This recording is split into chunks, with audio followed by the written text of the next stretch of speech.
there's a little to and fro of communication in the PR process. Okay. But if you have all the documents ready, if everything is in place, if you crack your IELTS in time, within a year you can get your PR.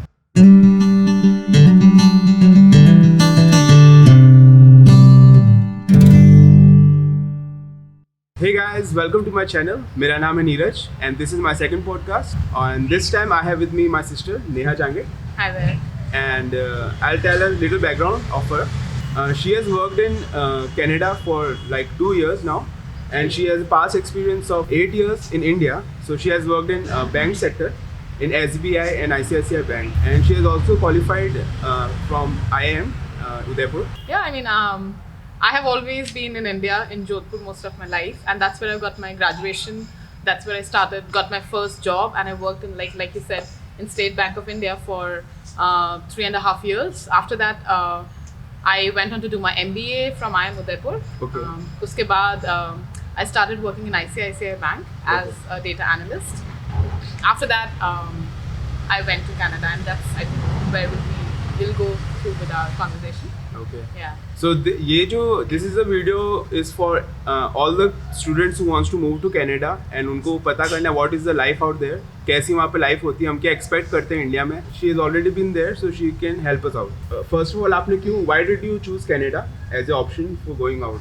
So what was the reason? I had worked in India for almost 8 years. Okay. I worked in cities like Hyderabad and Bombay. The last city where I worked was Bombay. And although the life in Bombay is great, but it involves a lot of traveling, a lot of commuting. And I wasn't too happy with the work culture that I had. It was too Okay. stressful. Not the work, but the people that I worked with majorly, it wasn't that great. And I was kind of finding my lifestyle to be a burning out kind of lifestyle. Okay. So one fine day I was just walking past a shop and I saw this immigration agency, and that's where the thought creeped in as to like, do I need to like just stay here always, or should I go ahead with the dream which I had very long back when I was in school? And I always thought that I would probably want to settle and work abroad, not in India. So that dream that was kind of a flashback that I had. Okay. And I went inside and spoke to those people, and Canada came out as one of very good options as a country who does provide a PR quite quickly. So looked into the option, found it great, applied for the PR, luckily got it, and as the destiny would have it, I landed there in 2018. Okay, so 2018 you landed in Canada. So can you tell us what was your Canada PR story? Like what was the process you went through and what were the challenges you went through? Yeah. So since I did not have a lot of knowledge about what a PR is and what the process is, so I took the help of immigration agency that was in Mumbai, and those people majorly guided me through the process. By the end of the process, I realized that it's quite a straightforward process that we have right now. So Canada has kind of a point-based system, which is called the CRS score. CRS. What you need to do is, of course, you have your profile as to your education, your age, all those things. Then you need to qualify for the English proficiency, which is the IELTS ka test, which you have to give, and also your education assessment. So with your profile and with your IELTS score, you do reach out to a CRS score, which is a comprehensive ranking system.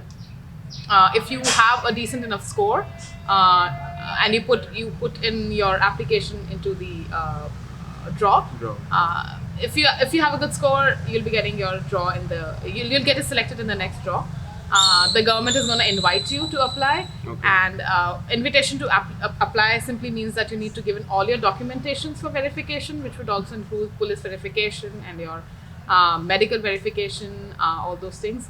Once that is done, you give your passport for stamping, you get your stamp, and then what you have to do after that is, within a few months, and I do not know what the latest period is, but in a few months you have to make a soft landing, which is like land in Canada for once, get your PR card and come back. Once you have that, you're free to come and go outside Canada with your PR card.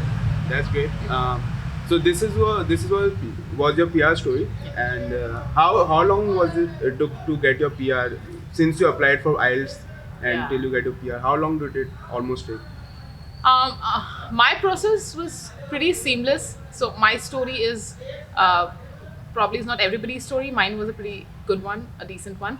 So the end-to-end time that it took for me to, and by end-to-end I mean since I appeared for IELTS exam to the point I got my PR card was around 10 months, 10 months, which okay. is a pretty decent one. And this is because I have a very straightforward profile. I have worked in banking sector. I have worked as a data analyst. So my job was probably the coveted one out there. So it was easy for me to get the PR out there. I have not studied abroad. So Okay. if people have lived abroad or they have studied abroad, they have more documents to give. Right. So like one of my friends who has done that, there's a little to and fro of communication in the PR process. Okay. But if you have all the documents ready, if everything is in place, if you crack your IELTS in time, within a year you can get your PR. Okay. So, how helpful was the agency through which you got the PR? For me, I found it more of a redundant process to go through with an agency because, like I said, mine was a straightforward application. But it did help other people who I know who had a few documents here and there. What happens is like we do not know what exact documents are required or what changes are required Okay. or what's the best thing that you can do to make your process just go through without any hurdles. So when you come through a hiccup, that's when the agency helps you to. So, do you recommend that we should have agency people when they are applying? They should look for agency? Yes and no.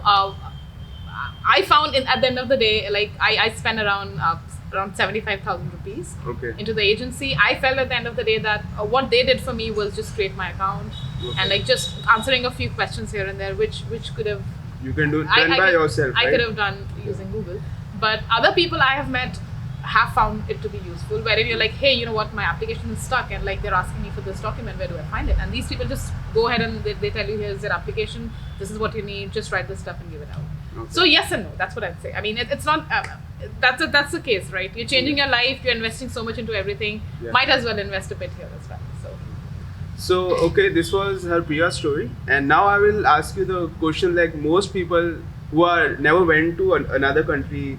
So, what was your first reality check when you came to Canada, and what was your first experience when you landed there? Yeah. And how is it? Was it difficult? How was it like? Yeah. But when I landed there, it was not a dream. Okay. It's not how you imagine things to be or how I thought when I was in school. I was like, hey, you know what? I want to go and stay abroad. What happens is once you land into a new country, everything is new. Like right from how you commute to the people that you talk to the work culture, everything is very very new. So at first, it's very intimidating Okay. to see everything that's new, and you do feel that you are a new person. Yeah. You would feel that you probably don't belong here yet. But I think that's gonna happen even when you take up a new job. It's intimidating. When you Yeah. go to a new city within the same country, it is intimidating. When you move out to a new country wherein you don't know anybody, the magnanimity of that is much more, and that's about it.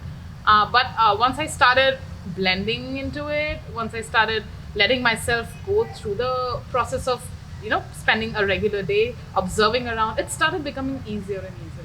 So next question I will ask you is that what was your challenges regarding initial job offers or initial accommodations or initial phases, which any problems that you occur? So you can talk about that. Okay, sure. I'll start with accommodation because that's the first thing you First think. thing. Yeah.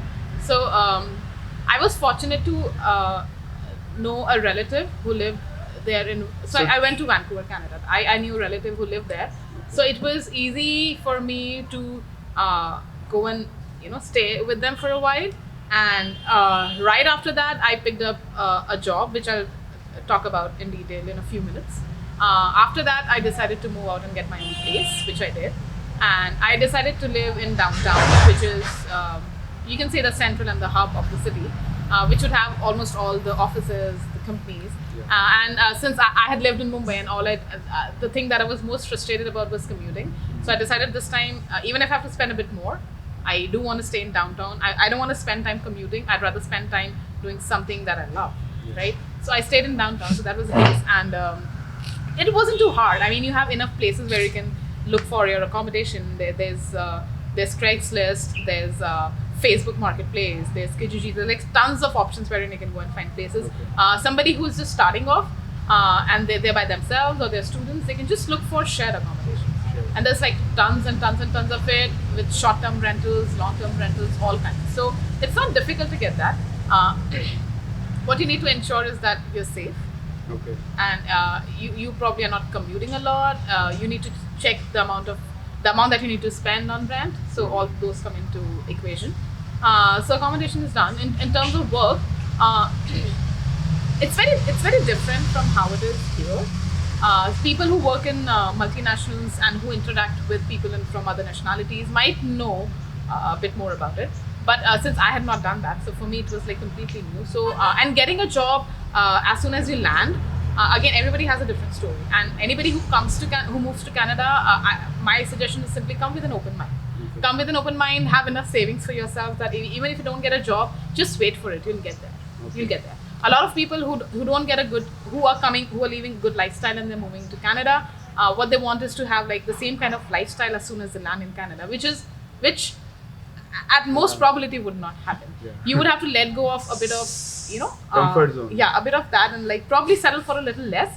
But I mean, scaling up, going higher is always an option, and that happens. Yeah. So one has to come with an open mind to be able to settle for a bit less and then scale up forward. As soon as I landed, I took a month to settle in for myself, got my bank accounts open, getting your SIN number, settling in, and like a normal day kind of setup. That's what I did, and and then it was all. I took a month to do that, and then I realized that I need to work. I really need to start working, and then what I did was convert my resume into the format in how it So was there in is a Canada. different format. Yeah, for that. yeah, it's a different format. I mean, what they look for. I mean, the way I had my resume when I was working here was different. The way I had to mold it to look more like that base was different. So I did that. I spent a lot of hours in library, Okay. reading books, trying to find how Canada works. Like sitting in we have great libraries out there. It's beautiful, and Okay. since it's a lot of things like paid by the government, so you have free internet, you have free library space and everything. It's really nice. So that's what I did. I got through with my resume, and then I started like frantically applying to a lot of places. So you go on Indeed.com, you go into the websites of specific companies, and you start applying there. That's what you can start doing. And while this was happening, I also decided that I need to have some sort of safety job, which is very commonly termed as survival jobs. Yeah. So those jobs are not something that's suited to your qualification per se, but something that you start doing just to start earning some bucks and to start learning. My objective was just to start earning some money, Yeah. For that, what I did was I started working at a grocery store. I Okay. did that for a month, and today sitting here like having a great job to myself, I say that was, I'm glad I did that. I mean, that was such an amazing experience. While sitting here in India, one might feel, oh my god, a grocery job, right? I Yeah. mean, but Exactly, the people who in India, they think that grocery job or driving a car or truck is or deliveries, is very low profile Yeah. jobs. Yeah. But in outside, like it's Yeah. every It's job different. is highly respected. Yeah. Everybody who comes, everybody would have a chit chat with you. Everybody talks to you nicely. It's highly respected. It's not looked down upon like it is here. And this was like a learning for myself also. Even I would have thought very differently when I was Yeah. here. But out there, people spend their free time earning money some way or the other. Even somebody who's doing a very highly paid coveted job, even that person on the weekends or if they're not working, they'll do other jobs, and that's great, right? That's respectable. So that's plus what I did. I think once you do that kind of jobs in grocery stores and everything, you got to know the people around you and how to communicate with them. So initially, I think it's a great plus point for everybody. That was in fact my biggest learning. I told you, right? It's like I learned how people communicate. I mean, something as small as how you say hello, how you praise somebody, how you say goodbye, how you tell somebody that you're working great. This is helping me so much in my current job. This is called learning the culture of the place. It's like you learn about the money. You learn about how in general things are expensive or not expensive. You start learning. This is on a small scale. This is what I'm earning. On a small scale, this is how I should spend my money. So it's an amazing learning. So if you get a chance to do it, I think one should give it a go at it. So that's what I did for a month, and then I was lucky enough to get a job offer from a Crown Corporation in Canada, in Vancouver, and I was working there on a contract. I got a contract for 6 months, and then I was blessed, and the company absorbed me as their employee. And I'm still working as a government employee out there. It's a great company. I love where I am. I love where I work. The work culture is amazing, and knock on the wood, I keep saying that. I'm like super blessed, and So right now, if I tell you guys, she's back in India for a holiday, Yeah. and she's on a paid leave for 1 month. yeah, So that is like, you can imagine how good the work culture is Yeah. in Canada. And it's great. I mean, work-life balance, outstanding. And I'm not speaking for everybody in Canada, but I can speak for majority of people or companies in Canada that they really respect the work-life balance. Yeah. Great. I mean, I work for a government company, so it's like great on leaves as well. You get paid decently well. You get paid enough. Even if you're starting something, you'll get paid enough to be able to take care of your expensive and take care of yourself. And it's great. I love the working culture there.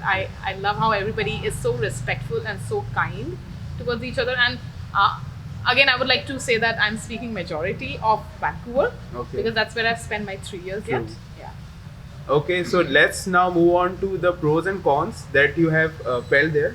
So Okay. let just talk about what did you find pros and cons in Canada? So I go one pro, one con. Anything, yeah. Okay. You can do that. Vancouver is beautiful. Okay. It's like you're there and you feel healthy. It's clean air, clean water, great food. It's close to the nature, so it's like from my apartment I can see mountains, right?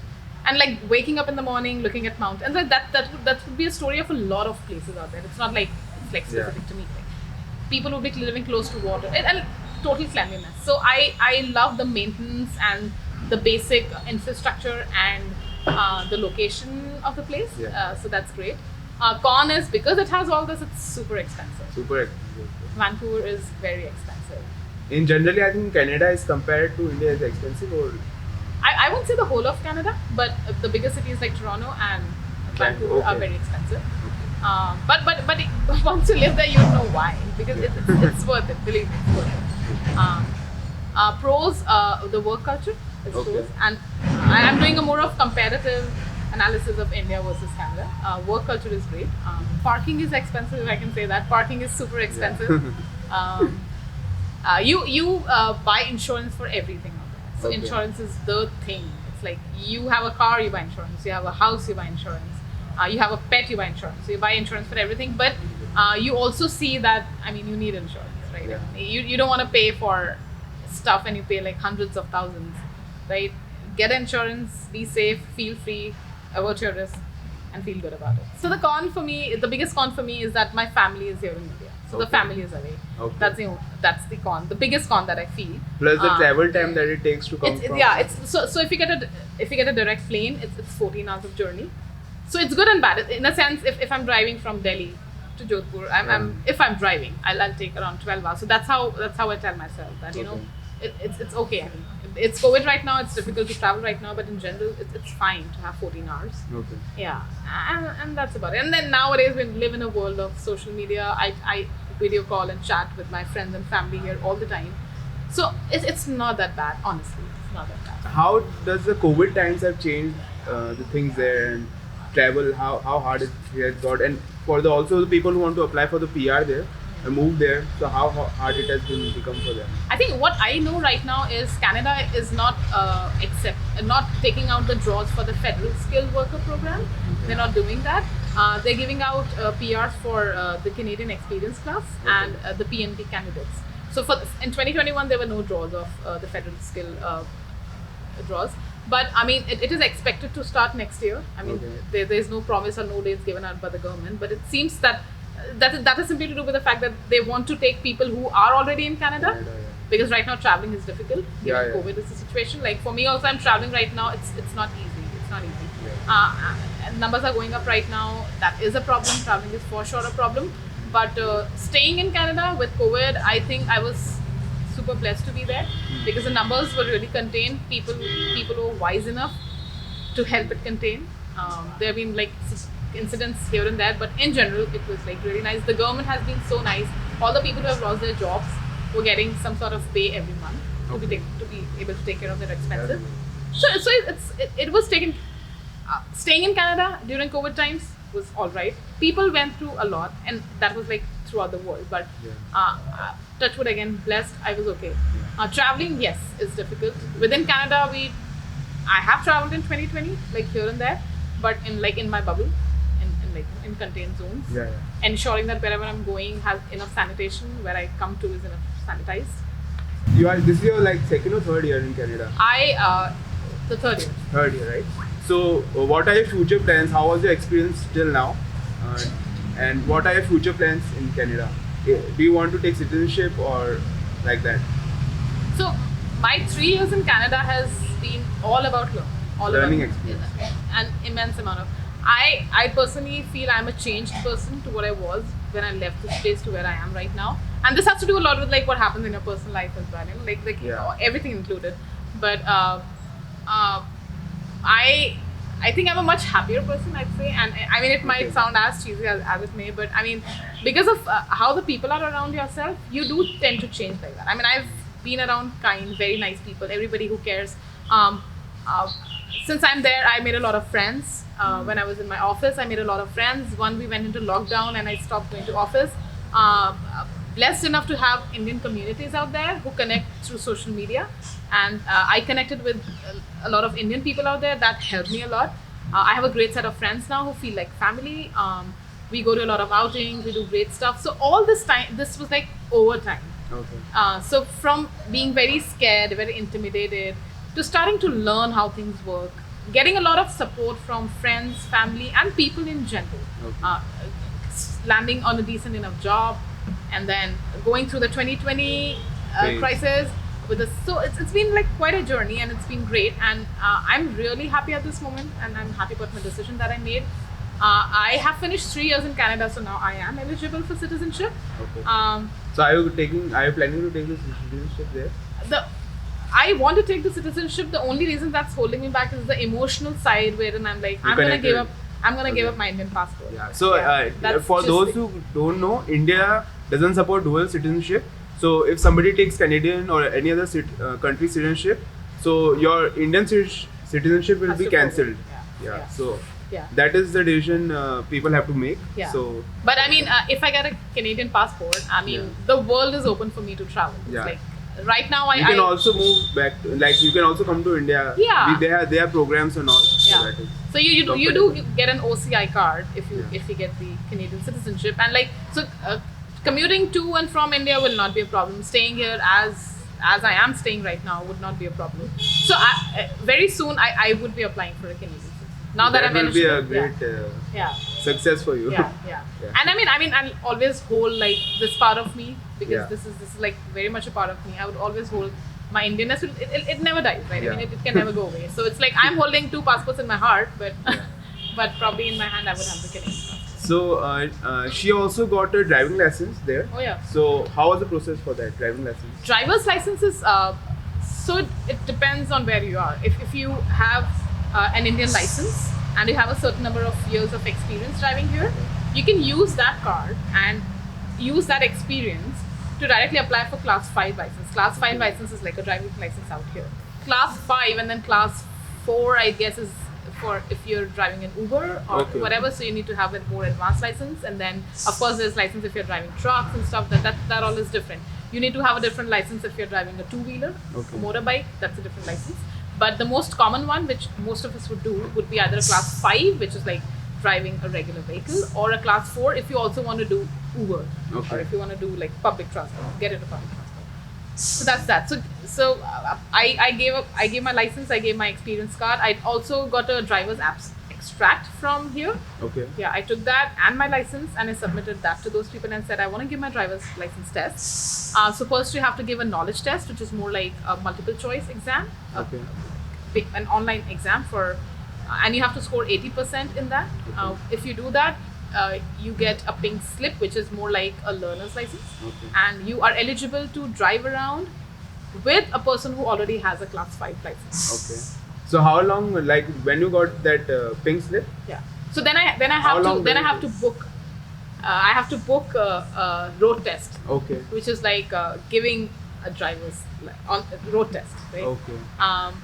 So I applied for that, and I won't say it's easy. All I did was like I did take some classes from trainers out there. Okay. It's expensive to get like classes It's out expensive. there. It is expensive. It's like I mean, it depends, right? I mean, if you have a bit of driving license, driver's experience, it's much easier. But if you have less of experience, you might need more class.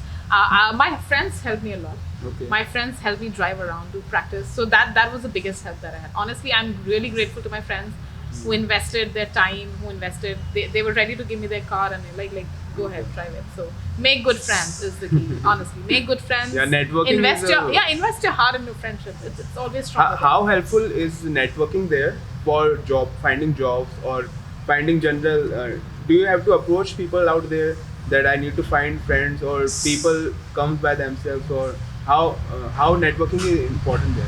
Networking, I think, is important everywhere, wherever you are in the world. But if you're in a new place, networking feels you more belonged to that place. So I think that's where it starts. To get a job, I did not have much network there.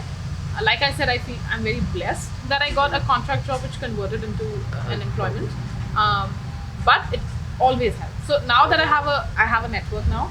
So you have people working in, like, a lot of Indians most of the Indians I find and the friends that I have are working in the IT sector. Okay. So IT is like really big and high out there.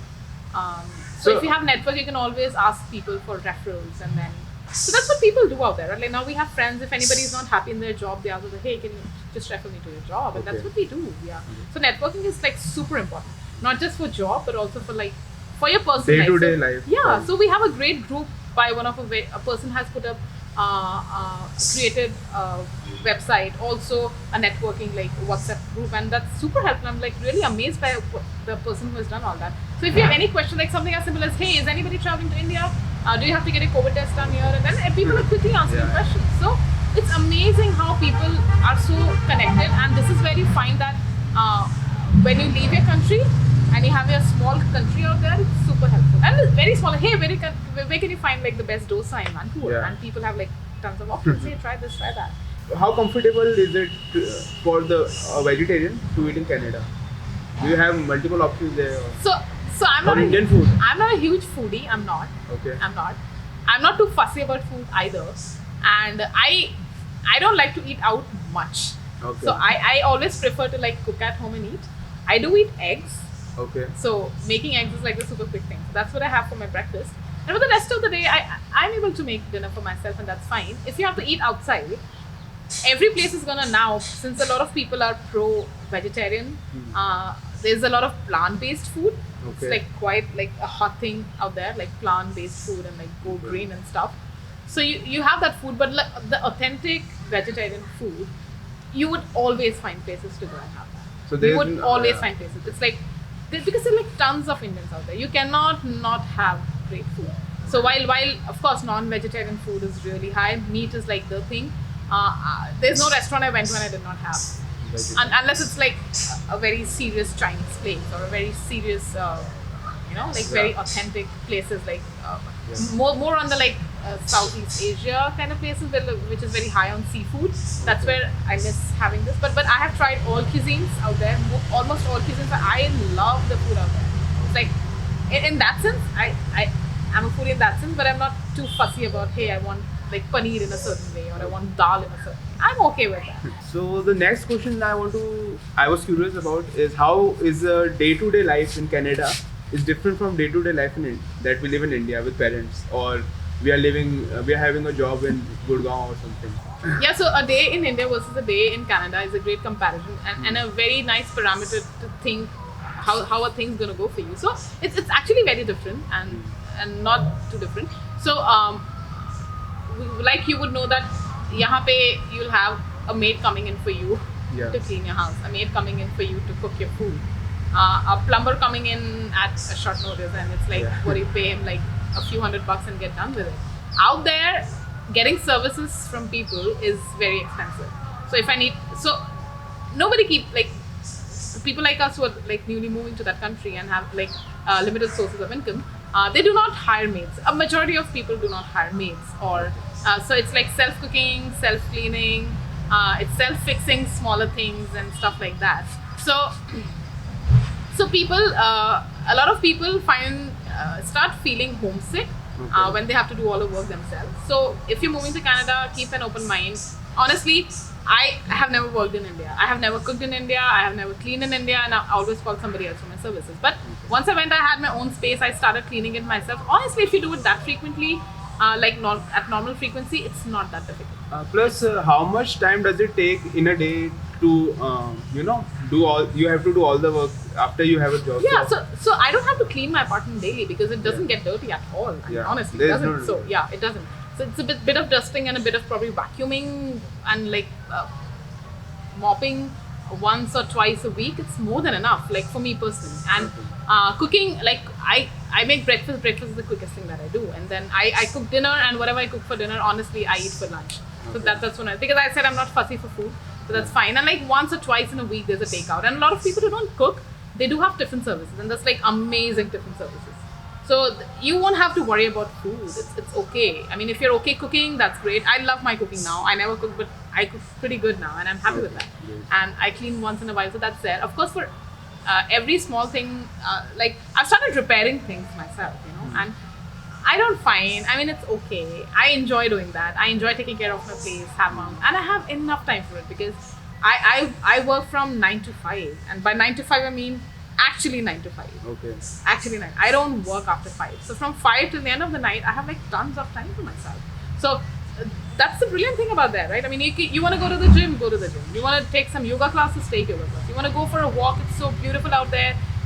I mean, watch Vancouver in summers. Everybody is out. I mean, it's daytime till 10 p.m. Okay. So just walk around, have fun. It's super manageable. It's super manageable unless you are used to not, used to having everything done, and you're not open to working yourself. So that's the major lifestyle difference. So, as you are living in Canada, in Vancouver, particularly for like 2-3 years, so you might have traveled a lot of places there. So, can you just tell us what are the nice places there, or you can visit, or Yeah. how is a vacation there Yeah. like? Yeah. So since COVID was there, so like crossing boundaries was I couldn't do much, but I did travel to Toronto. Okay. I did go to Niagara Falls. Oh, I love Niagara Falls. It's gorgeous. It's so beautiful, and I know why people talk about it because the magnanimity, right? It's amazing. I went to Toronto. I liked it as a tourist. I liked it again, personal opinion. I liked it as a tourist, but I wouldn't want to settle there. I wouldn't want to live there. It's closer to the fuss and the mess that I lived in Bombay. Okay. Yeah, it's like you're rushing all the time, the traffic. But again, on the good side, amazing, beautiful skyline. It's gorgeous. A lot of places are very beautiful. The pace is really fast. You get like better jobs in Toronto as compared to Vancouver. But like for a person like me who's more, I like nicer people. I like kinder people. I like a little laid back life, which is what I wanted, and it's what I'm getting in Vancouver. That's the difference. So this was out of my province, which is British Columbia.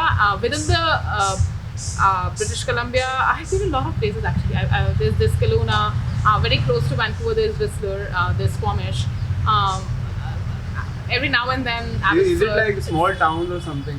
Yeah, I mean, like the very smaller, like spread across just a few kilometers. They have a very cute centers to themselves. Okay. You would want to try skiing. You would want to try snowboarding. I mean, all of it is there. I tried skiing. I had my hand in it. I tried ice skating.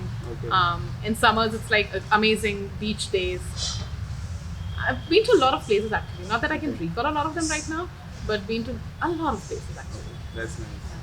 So, thank you for your amazing information that you provided us, and it might have give you guys a bit information about if you're moving to Canada, so you can get a lot of input in that.